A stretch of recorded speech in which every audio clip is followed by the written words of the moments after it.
Hello and welcome back to bicyclelegs and another edition of Studio Albums Ranked. And today I have a very special guest with me, John the MusicNut. You may have seen him on the Contrarians, as you can see on his shirt there. He's also been on Daydream Nation and I think Grant's Rock Warehaus and probably a number of other channels that you guys all watch. So John, thank you for joining me today. Lovely to have you here. Thank you so much, Daniel. I appreciate it. Yeah, no, been looking forward to this one for a while. Today, we are going to be looking at the studio albums of the wonderful English band, The Jam. They're only around for a short time. Their albums basically span from 1978 to 1982, so just a sort of 4 or 5 year period there. They put 6 albums out, but they're absolutely wonderful. And I've got to say, John and I have both been agreeing on this. This was a really, really tough studio albums rank to do because there's 6 albums here, but they are all high quality albums. Absolutely. So what we're going to do is we'll start with our number 6 and work our way up to our number 1. And I'll let John go first and then I'll have my turn and we'll go so on and so on. Just so you know, we haven't consulted each other on our rankings here. So we don't know how each other is going to rank these at all. And I've found this so difficult that I may even change 1 or 2 of my rankings on the fly. So you'll have to bear with me with that. So John, what's your, firstly, a little bit about like how you got into the Jam and stuff. That'd be really good. Sure. Very good. Okay. So I got into the Jam a little later in life. I knew who they were. I knew the Style Council many years before I knew the Jam, because the Style Council had hits there, most notably My Ever-Changing Moods. I didn't know the Jam until many years later, and I actually didn't really get into their music until the mid-2000s. And my brother and I were both curious about getting into them, and then I bought the Greatest Hits album, and he continued to like them, but for me, it was just like a labor of love. From there, I just built on it, and then eventually I started listening to the Style Council again. But you never heard them in my youth. You didn't hear them on the radio here, but you did hear Style Council a little bit. Yeah.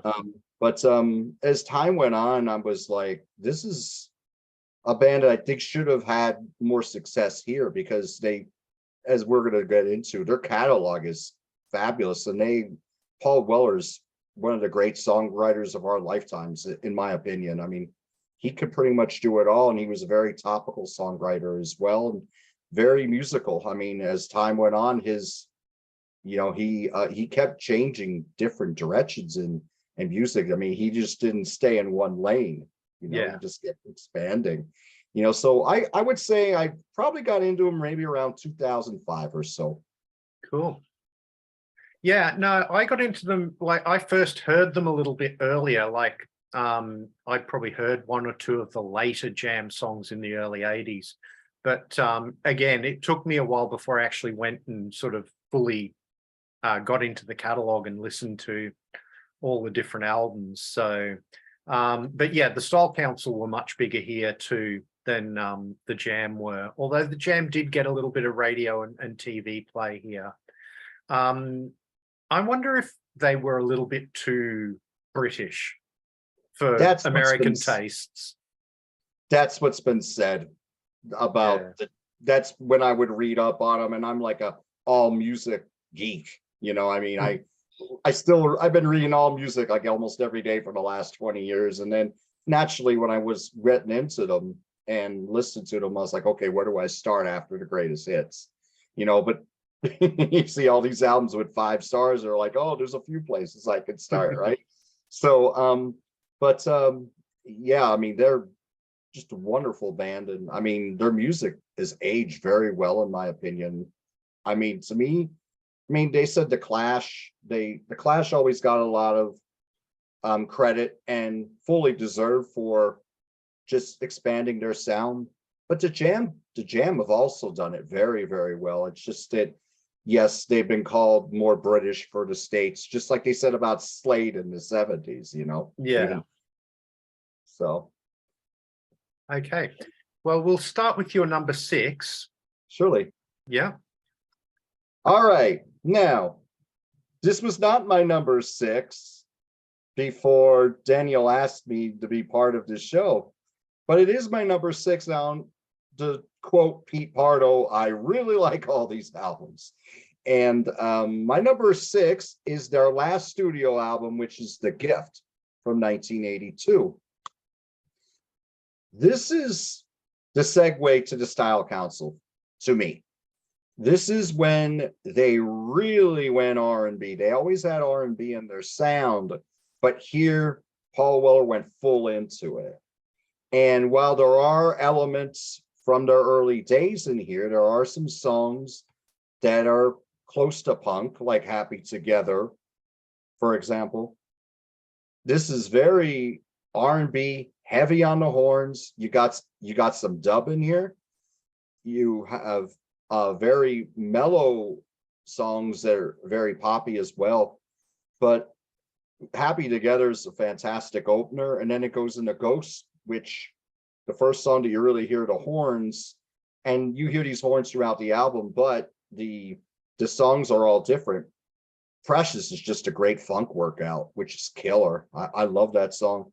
Just Who Was the 5 O'Clock Hero was a huge hit in the UK. That's an excellent track. A Trans Global Express, that sounds like something that should have been in the dance clubs to me. I mean, but again, all these songs are great. They're just so different. Carnation is another song that's very poppy and mellower. Town Called Malice is like a trip back to Motown. It has that same bass line that you hear in the Supremes, You Can't Hurry Love. And then later on, when Phil Collins did, you heard that bass up front. The Gift is a great closer. A few of the songs in the middle of the album aren't top notch, but they're still pretty good. Like the instrumental Circus is good. The Planner's Dream Goes Wrong. That one's got a little bit of an island feel. And Carnation, which I mentioned before, they're good songs, but I don't think they're on the level of the rest of the album. So that's why I'd rank it as my last one, but it's still a very good album. If Daniel and I were on the Contrarians right now to rate this, I would give it an 8.5 out of 10. So that's my number 6, The Gift. Well, as it so happens, it's my number 6 as well. And Nice. yeah, I echo what you said about this. You can hear the beginnings of the Style Council here, very much so. I always was a little bit sort of, people, when Paul Weller did the Style Council, they were really shocked that that was the direction he was going to go in. If they listened to this album a little more carefully, they could hear it. Exactly. A Town Called Malice. I mean, that was a big hit here. It got a lot of radio and TV play. But you listen to that song and it's not that different from, say, a song like Walls Come Tumbling Down. Yes. No question. It's definitely, as you said, got that Motown feel to it. They'd flirted with Motown earlier in the career, the Jam had, with a couple of the covers that they did and stuff like that, which we'll get to when we get to those albums. But here they're really sort of going full on for it. But also you can tell that, I've heard that the other two members of the band were not very happy with the sort of direction that Paul Weller was going with this album, which is pretty much why he ended up breaking the Jam up. Right. So, but yeah, there's some really good songs. Happy Together, as you said, great album opener. Ghosts is a wonderful song. Just Who Is the 5 O'Clock Hero? Always love that song. Running on the Spot. That's what the album cover is supposed to, that's them running on the spot. There you go. That's true. And it's the traffic light colors too. So you see red, orange, green. So nice. Yeah. I never realized that. Oh, and by the way, I have the vinyl for this as well. Yeah. Oh, good. Yeah, but no, I never even thought about that. Yeah. Excellent point. But yeah, this is a really good album, but it's starting to stray away from the sound that the Jam had established on the previous sort of 3 or 4 albums. Yes. And it's definitely going towards something else. I love this album, but it's not quite as jammy as as the other albums are. So that's probably why I'm ranking it at the bottom. But still a wonderful album. Absolutely. So John, you're number 5. All right, now I'm gonna go a little contrarian here. Now, some people watching may be a little surprised that I would put this at number 5, but I'm gonna put their debut in the city at number 5. This is most, this is probably their most punk album, and a lot of the songs here are very fast paced. Art School, I've Changed My Address. And then they do a cover of the Batman theme, and they do Slow Down by Larry Williams, and that was a song that Zebra from the early 80s, they were a hard rock band out of New Orleans, or New York City too. They bounced between those cities. They did a great cover of this song as well. But you do also have some slower, more R&B stuff, a la The Who. The Who sings My Generation. Like when I listen to Away from the Numbers and Sounds from the Street or Nonstop Dancing, I think they remind you a little bit of early Who, or and maybe mid 60s Kinks as well. But this album is very good. Taking My Love is a great song. That's a punk song. I mean, it's not like as angry as some of the other tracks on here, because even in the beginning, Paul Weller was really writing about changing things in England and things that he didn't like. Bricks and Mortar is an excellent closer. So yes, this is a very good album. Of course, the title track is excellent. So my number 5 is In the City. Cool. Well, my number 5 is going to be the follow-up to that, actually, which is This Is the Modern World. This is an album that I feel like they're starting to move away from those sort of punk roots that are on In the City, as you were talking about, and getting more towards what they would sound like in their sort of classic period of the Jam. So to me, it's a bit of a transitional album, this one. You know, you've got really punky songs like the track The Modern World. And then you've got sort of things that are a little more getting into that sort of mod revival sort of sound. Things like London Girl and, you know, Here Comes the Weekend, and Bruce Foxton writes a couple of really good songs on this album, London Traffic and Don't Tell Me You're the Same. Don't Tell Them You're Same. Yes. They're really good songs. I mean, as much as Paul Weller is a great songwriter, you know, Bruce Foxton, when he gets a chance to have a song or two on an album, they're really good songs. I agree. But yeah, it's because it's probably a more transitional album. That's why I'm putting this one at number 5. But yeah, I'm going with This Is the Modern World as my number 5. And that is my number 4. Well, there you go. Yeah, you go. Right. And I agree with you. It is a transitional album. It does have some of the sound from In the City, but it does see them moving forward to where they go later in their catalog. I think the songs here are just a little more memorable than In the City, as much as I love In the City. I love some of the mellower songs. I love Light from a Window. That's an excellent track. London Girl. I Need You's really on a mellow side for them. It's kind of like almost like the Beatles, in my opinion. And that track. Here Comes the Weekend, I think, is a great anthem, and you don't hear this song being mentioned amongst one of their best songs, but I think this song is excellent. And I love London Traffic, love Standards, I love the Combine, and I love the cover of Wilson Pickett's In the Midnight Hour. I mean, they did covers on most of their albums, and they usually did a great job with them. I think this is one of their best covers. I mean, they really speed it up. I mean, it's like a punk version of In the Midnight Hour, but I think that sounds very good. But yes, I really, really like this album a lot. Yeah. Just A Modern World, number 4. It's funny you talk about I Need You for someone being very Beatley, because of course the Beatles had a song called I Need You.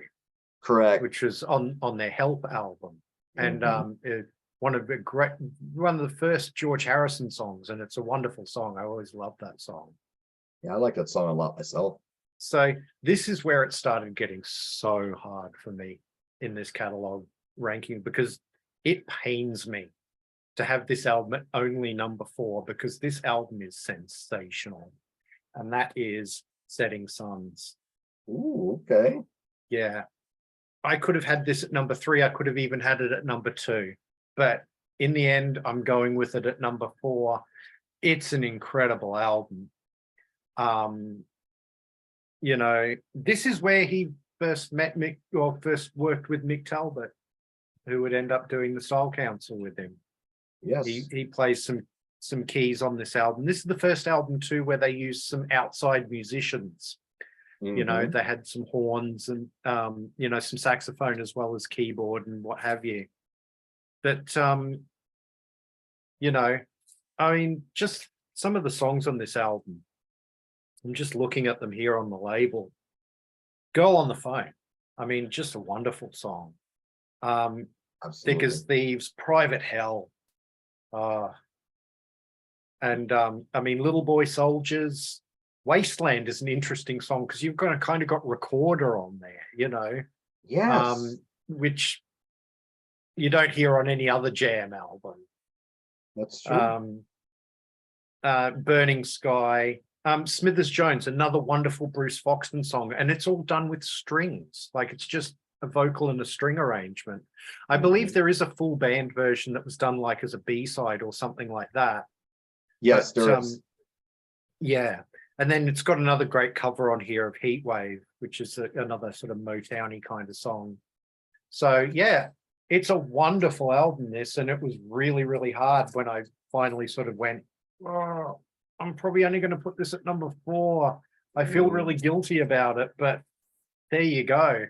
I mean, it just goes to show the class and quality of this this discography. Absolutely. So there you go. All right. So we're getting into the top half now. Your number 3. Okay, my number 3, and I don't own this on CD, I only own this on vinyl, is All Mod Cons. And now for me, the top 3 are all 10s. It's so close. It depends what you like. I could probably change the top 3. Well, maybe not my 1 so much, but my 2 and 3 I can change any day. It all depends on what kind of mood I'm in. But here, I think this was a quantum leap for, I mean, maybe not quantum leap forward, but definitely a leap forward in Paul Weller's songwriting. This is an excellent album. And here you have, there is a lot of songs on here they resemble punk. It's almost like power pop at times. Yeah. And on this album, he was writing songs about differences in class in the UK. And there's a lot of great songs on here. English Rose is very mellow and kind of gentle for the Jam. I mean, I think that's an excellent crowd. I love In the Crowd. In the Crowd is more mid-tempo, and at the end there's actually a noisy guitar solo at the end, and then they start singing Paul starts singing the chorus for Away from the Numbers at the end. It's kind of this really cool psychedelic ending.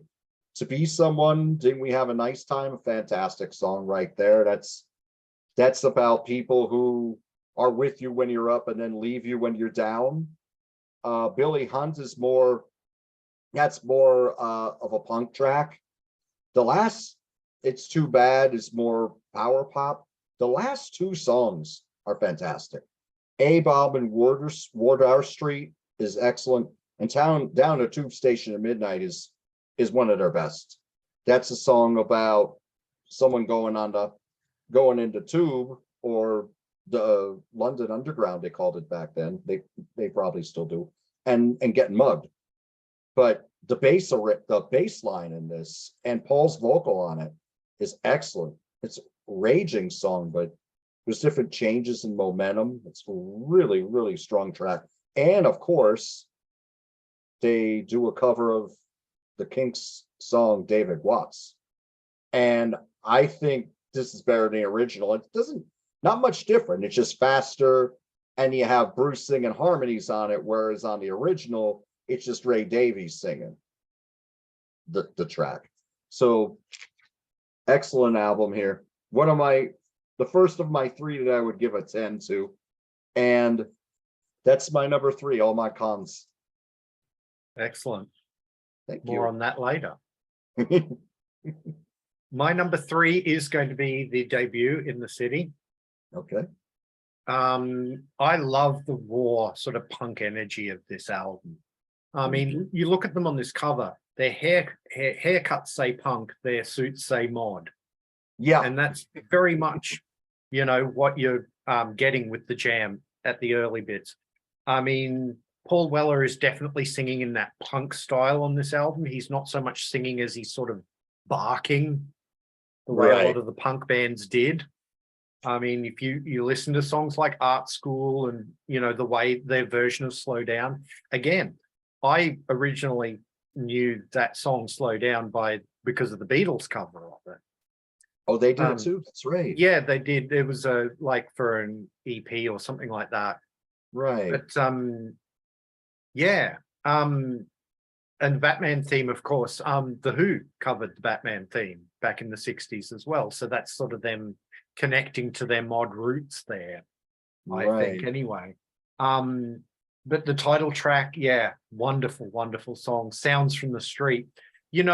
Paul Weller's lyrics, especially during the Jam, have a lot in common with Joe Strummer's lyrics from The Clash. Yes. Talking about those sort of leftist politics and, living in what was soon to become Thatcher's Britain. They're definitely dipping in from the same sort of well of politics and social issues. But yeah, I just really love the raw sort of energy, youthful energy of this album. So that's why I've ranked it as my number 3. So yeah. Excellent choice. And like we were saying, it's so hard to do a list of these because they're so strong. Well, I very nearly, as I said to you before we started recording, my number 4 and my number 3, I was nearly going to switch them on the fly. So in the end, I went with what I'd written down. So, but it could change. Ask me tomorrow and it might be completely different. Right. I hear you there. So your number 2? Yeah. Is your number 4 Setting Suns? Oh, there you go. Yes. And I echo your sentiments on this album. I mean, this album was actually supposed to be a concept album about 3 boys who grew up and they drifted apart and then they got back together and then they saw how much they had changed. And you're talking about the strings on here and the saxophones on here. What's interesting, on Little Boy Soldiers, in that breakdown, you hear timpani. And then at the end of Burning Sky, you hear a gong at the end. So when I was revisiting this album, I was picking up things that I hadn't heard in the years that I've had it. But what a wonderful album. And Smithers Jones is fantastic. For my money, the best Bruce Boxton song. I mean, it's wonderful. I love that there is some songs that are akin to the earlier stuff. I think Private Hell is excellent.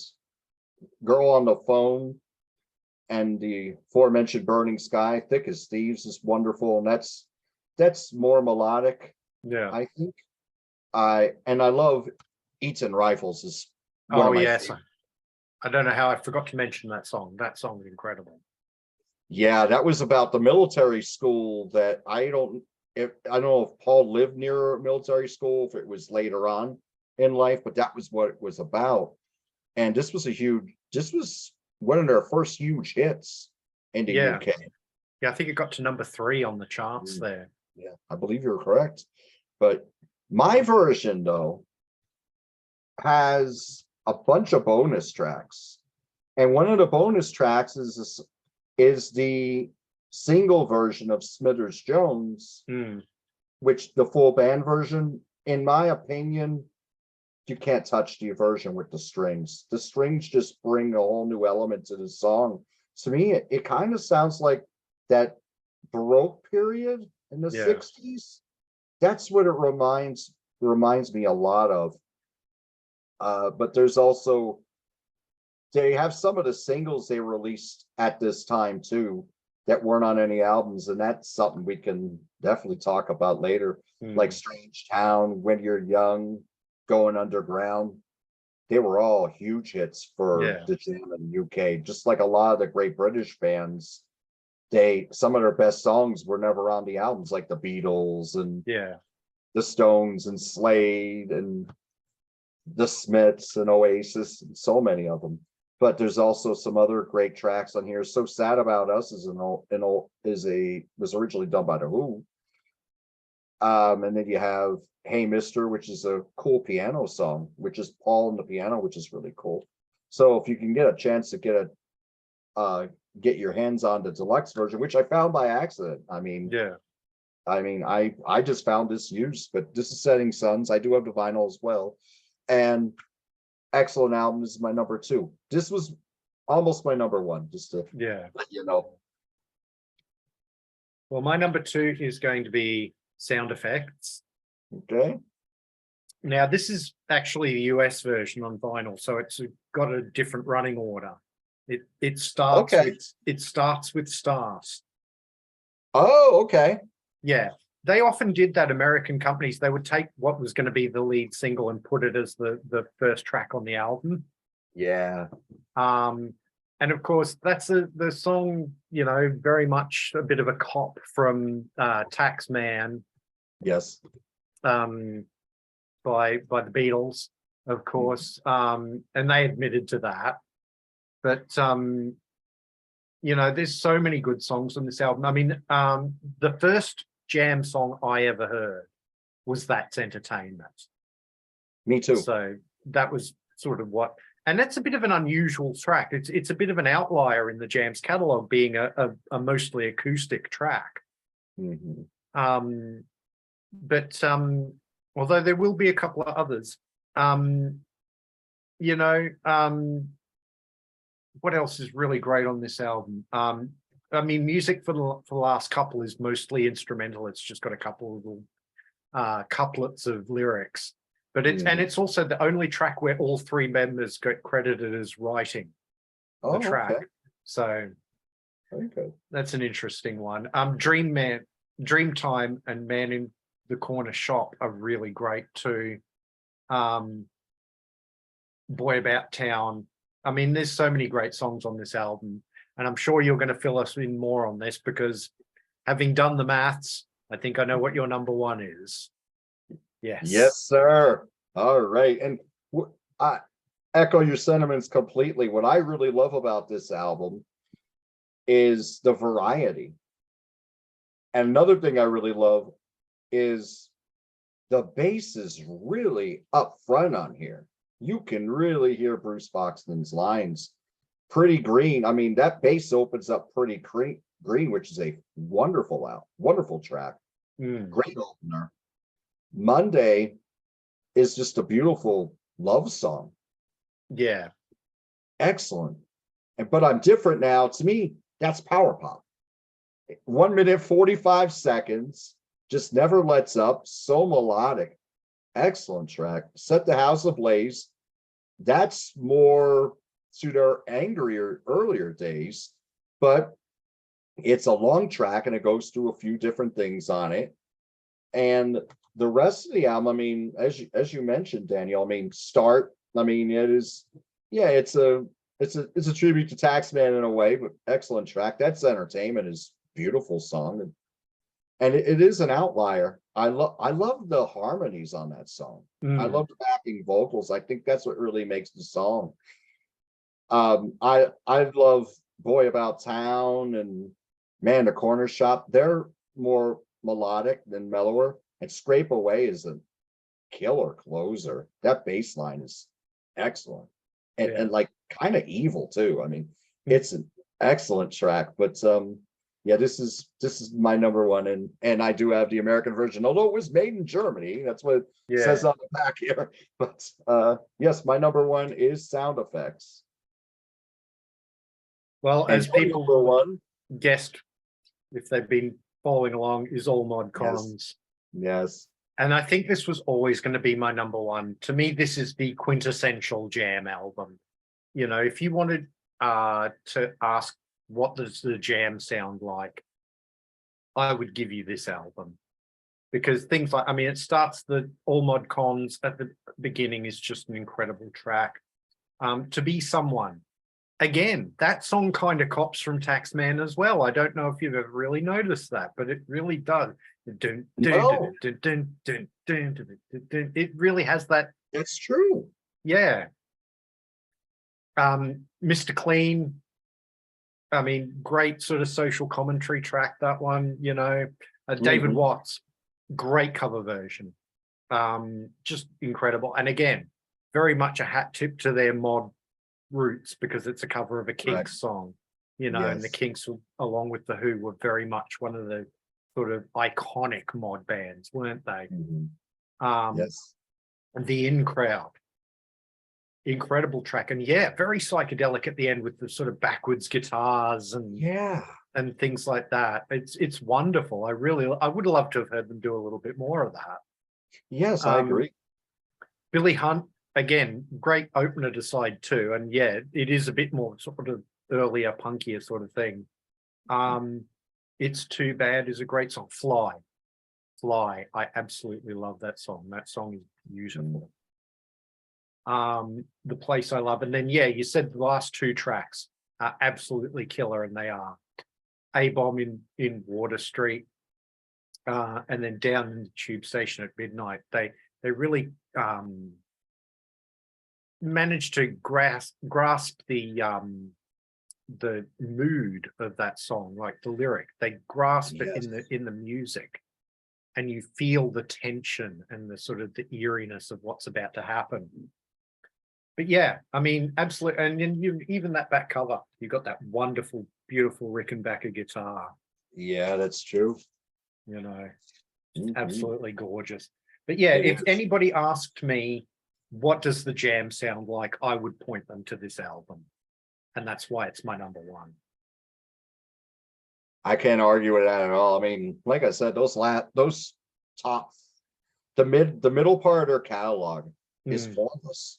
Yes. I mean, it just depends what you're into. You know, I mean, it was kind of hard for me to put that at number 3, but yeah, there were just other things I liked on Setting Suns and sound effects just a little bit more. No, that's fair enough. Oh, wonderful. Yeah. No, well, that's the thing, isn't it? You know, as Pete Parter always says, we all hear these albums differently. So that's why it's great to do one of these shows with a guest and have 2 different perspectives on the catalog. So thank you very much, John, for joining us for this show. Thank you. If you want to see more of John the Music Nut, please go and watch the Contrarians, watch Rock Daydream Nation, Grant's Rock Warehouse, all those other wonderful channels that I've also been lucky enough to participate in. It's always wonderful. John will be joining us again in a couple of months' time to do one of our Bicycle Legs Discovers Rush episodes. Yes. I'm really, really looking forward to that. Me too. Please like, share, and subscribe. It really does help the channel out. If you're new to the channel, please go and have a look at some of my other videos. I've got everything playlisted, so if you want to look at some of my other studio albums ranked shows, there's a playlist for those. If you want to look at my Bicycle Legs Discovers Rush series, there's a playlist for those. If you want to look at my panels, I've done a couple of those now, there's a playlist for that, and so on and so on. If you want to follow me on social media, I'm at Bicycle Legs on Facebook, on Instagram and Twitter, and I do now have a Facebook page for Bicycle Legs. So please come and have a look and check that out. Thank you very much for watching, and I'll see you in the next one. Thank you.